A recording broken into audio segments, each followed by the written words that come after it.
Good morning, everyone, and welcome back to my channel.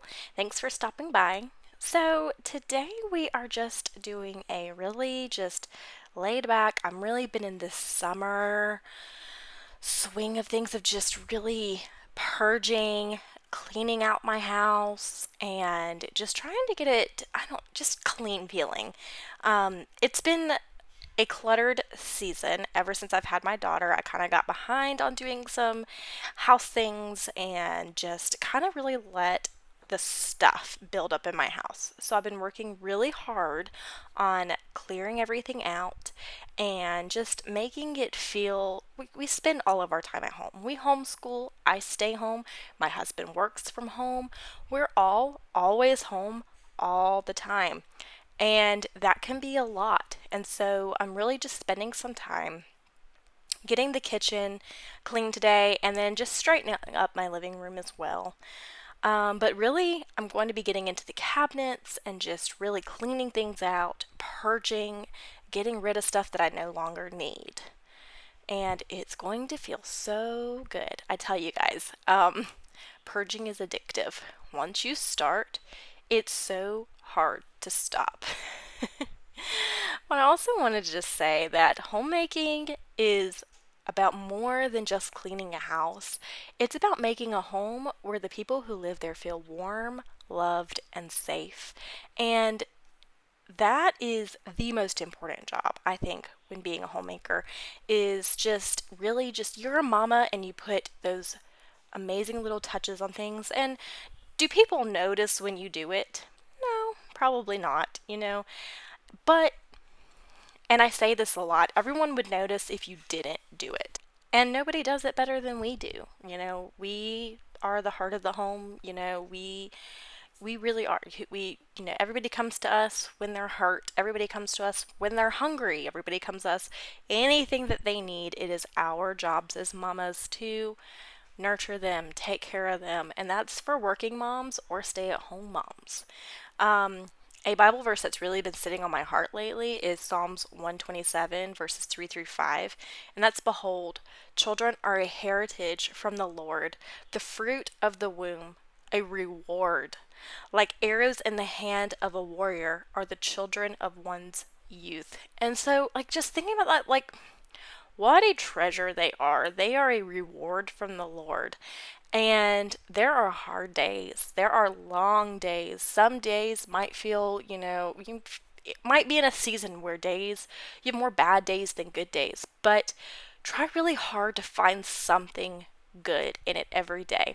At the end of the day, if your family is fed and warm and together and healthy, it is a good day and you have so much to be thankful for. And I say that sparingly, I'm really saying it to myself because, especially seasons like summer, we're at the end of summer, routine has been just thrown out the window, and I am just ready to get back into fall, get back into the swing of things, get back into routine. Um, I am actually not one that thrives on routine too much, but to say that I am just ready for something, my kids are ready, is an understatement. We have started back with homeschooling with my oldest. It's been a rocky start. But we're getting there. It's been hard for me. It's been hard for him. It's hard getting up in the mornings. We are not morning people. So it's been hard just kind of getting up and just, get going. But we're getting there and it's fine. After I've tackled all of those dishes, I'm now cleaning my sink. I love my little farmhouse sink. It was not like this when we moved in, but my husband installed it and it is my favorite thing in my kitchen. It's beautiful. And so now that I've gotten all my dishes cleaned and my sink cleaned out, I'm going to go through and just tidy up all these drawers, get rid of things, because again, I hoard way too much, and just get everything organized so I know what I have and where to put it. Um, so we have been working on a lot of house renovations, and we have since we've moved in. It's been about 4 years now. And right now, we are working on we have a covered porch that we are completely installing ourselves. And my husband is a carpenter, so he is taking his hand at construction work. And we decided to tackle this outdoor project at the end of August, the hottest time here in North Carolina. So that's been fun, but it's going really well. But and another thing that I'm getting in something in my kitchen, and it's actually supposed to be coming in any day now, and I'm so excited. It is a vintage antique flour bin sifter combo. For those of you who don't know what that is, it came in back in the early 1900s. It came as something called a Hoosier cabinet. And okay, let me pause. That's Hudson's little apron, and it's precious. They only stay little for so long, guys. Anyways, so I'm getting this flour sifter and bin, and it comes in a Hoosier cabinet, and I was able to find one online, and it's just going to be hung up in my kitchen. I bake so much, and flour, I want a better way to store it. I always like to sift my flour. Everyone's like, you don't need to sift your flour anymore. Well, I like to sift mine. I think it makes much better bread. I think it makes much better baked goods when I just take that extra step and sift it. So it's going to be so amazing when I get that in. And I think I'm getting a big one. It's supposed to hold, I believe, 50 pounds of flour. So I cannot wait. So, and then I have to kind of give it some love. It is definitely old, but it's supposed to be totally functionable. So I just kind of have to clean it up a bit. So I'm really excited, and I can't wait to show you guys what that is. So yes, I say we're in August, so we're at the end of our garden seasoning, and that that's honestly what I'm most sad about with summer ending. We used to go swimming a lot, and I just have not had the energy or the desire to go back to the pool or to be hot and sweaty or to put on sunscreen and deal with sunburn. Like, it's just, I'm over that. But the summer garden, y'all. I made the best BLT for lunch today, and I was in there just in tears of how sad I am that my tomatoes are kind of finishing up their season. We do still have some peppers growing, but my zucchini and squash are totally done. And it's sad. I love growing food, guys. I will say that my herbs are hanging on strong though. So I do have my basil inside, so I'm hoping that I can just kind of continue that throughout the year and keep it growing and have fresh basil all year. But guys, there is nothing like a BLT with homegrown tomatoes, homemade mayo. Oh my, I could have it every day, 3 times a day. Like, it's so simple. I use my bread, I toast it, I cook some bacon, I put mayonnaise on it, lettuce, bacon, tomato. That's it. That's it. You can get fancy with it if you wanted to and add some herbs. I don't even do that. I just love the taste of just that combo right there. It's so simple, it's so delicious, and so I'm really sad about that. But it's okay. End of summer days, and we're here. So I am just going to soak up the last maybe I can pick some stuff off for another 2 weeks. It's definitely slowed down a lot. I might get one here and there. But I know, and I've talked about doing a fall garden, but I'm looking at it and I'm just like, I don't know. I don't know if I have it in me to really do that. So I'm thinking I might skip the fall garden this year and just prepare for a ginormous spring and summer garden when the warm weather comes back up next year. So I clearly have tons of stuff in my kitchen. And to be completely honest, I didn't even know that a lot of the stuff was there. So I have a whole donate box, says more than one. And I'm just trying to get it all cleaned up and straightened and organized so that way I can know what I have, and it'll make me more inclined and I cook once, twice a day, but I would love to be able to cook breakfast, lunch, and dinner every single day. But it's hard to keep a clean kitchen, guys. Like, the struggle is real when I spend most of my time in here, and I love it. Don't get me wrong. I made a homemade pizza the other night, and there's nothing like it. It's so good.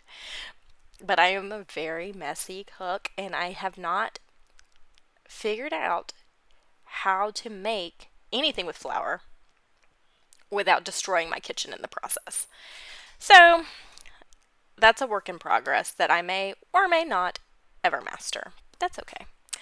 So I actually, that little piece of paper that I just picked up, it was a recipe that I have been looking for, and I don't know how it got tucked back there. So I'm trying to find just a really cute and convenient place to put all of my recipes. I have so many from families that's been passed down from generations and just, just simple little things, even ones that I found online that just, are really good recipes. I'm really wanting to find a place for that to be in my kitchen. I have tons of recipe boxes. It's just nothing has really stuck with a good organization. So if you have a good recipe organization in your kitchen, drop it in the comments below. I would love to know. I would love to get some ideas because I'm really struggling with that. So I am finally just getting, I end up dumping a lot of pots and pans. We got some when me and my husband first got married, and they've seen better days. Is it Teflon? Is that the material? It might not be, but I think that's what it's called. It's just starting to scratch, and we really moved over to mainly a stainless steel. I like that better. And so now I've just got to clean up. This is the kids' drawer, and it has all their stuff in it. It's where they can reach it.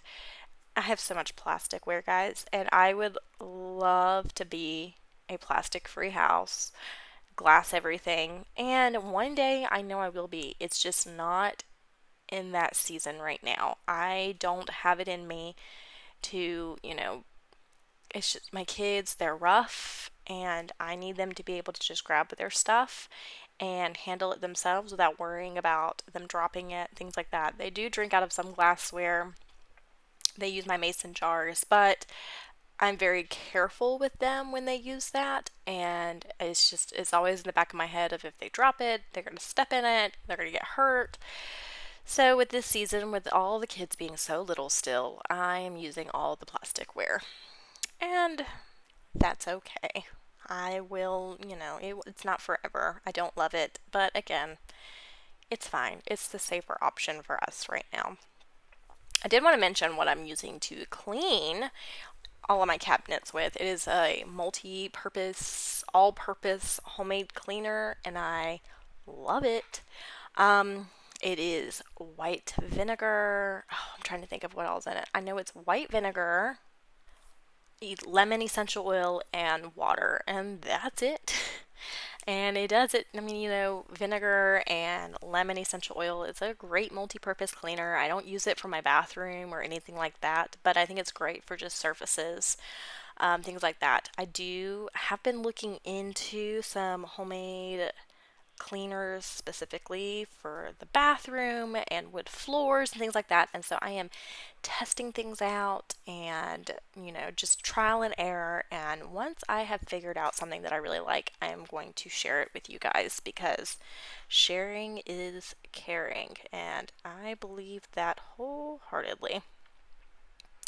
So I am going through this cabinet. This is a cabinet that I never touch. Nobody needs 4 blenders, and that is what I have here.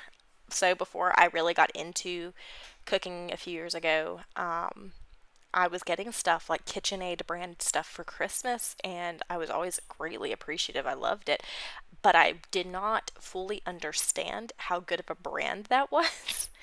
And so like I do now. I'm like KitchenAid, KitchenAid. I like KitchenAid everything, but KitchenAid and Ninja. So the lower quality items that I have duplicates of, I am just donating those. There's no reason for me to have multiple blenders and things like that. And I have my big KitchenAid mixer, which does so much, and I love it to pieces. It's one of my favorite kitchen gadgets. And so I'm trying to minimize. I am not a minimalist, obviously. I don't think I could ever truly be a minimalistic completely minimalistic person, but I am telling myself to do better. At least with my stuff, organize it, know where it is, label it, put it in a place where I can find it again. But, I praise the ones who have one of everything and or even zero of things. Like I just that makes me a nervous wreck to think about. So I'm definitely not a minimalistic person, but I am improving, and so I'm happy with that. So I also wanted to talk about something else that's been on my heart. So a really good friend of mine, I had heard her talking about with her daughter, you know, saying this phrase that has stuck with me ever since I heard her say it. And the phrase is, I will obey with a happy heart. And I'm like, wow. Like, she's reciting this to her daughter, but really, like, I took that to my own heart. And, it's hard as an adult, even to, obey God's word, to, just to do things and not just to do them, but to do them happily. How hard is that to accomplish? And it is. It sounds so simple, but it is so difficult. Oh, I will pause here. So I have finished cleaning my kitchen, and I'm very proud. So I have to show you guys. But anyways, so not just obeying, but obeying happily. And how does one totally do that? And I think it really just goes back to just fully surrendering to the word. So I am taking another pause and explaining this. This is my monthly calendar. I love it. And I have my weekly, what I make for meals for the week, and then my monthly calendar so we can all stay on the same page. Thank you, Amazon. So anyway, so back to obeying with a happy heart. And it's fully surrendering to God and letting Him have full control over your life. And that is something I've really been working on. I am definitely naturally a glass half full kind of person, which I think is helpful with scenarios like that. But, it can be tough in certain situations because we as people want full control. I think that is a natural desire for us to have because it makes us feel better. When really, obeying with a happy heart is just surrendering to God, you know, doing what the Bible has called us to do, doing what God has specifically called you to do, whether that be homemaking, homeschooling, working, sending your kids to public school, letting your kids be a light in public school, because believe me, we need plenty more of that. Um, and so, whatever it is that God's called you to do, obey and do it happily. And so that is just something that, and I don't even know if she knows that it has stuck with me so much. And I also make my kids say it now because, like, I feel like the more you say it, the more you listen to it, the more you're reminded to do it, and the more likely you are to do it. So it's something I tell myself truly, like, every day. Just obeying with a happy heart. um, so yeah, that is what I'm doing. And now I am cleaning up my living room. And so I am in love with my sectional. I get asked all the time where I got it from. I actually got it from Rooms to Go. It is a Cindy Crawford couch. I was always one that had a cheapo couch, got it off Marketplace because I have such small kids. But something came over me one day and I was like, no, I want something for me.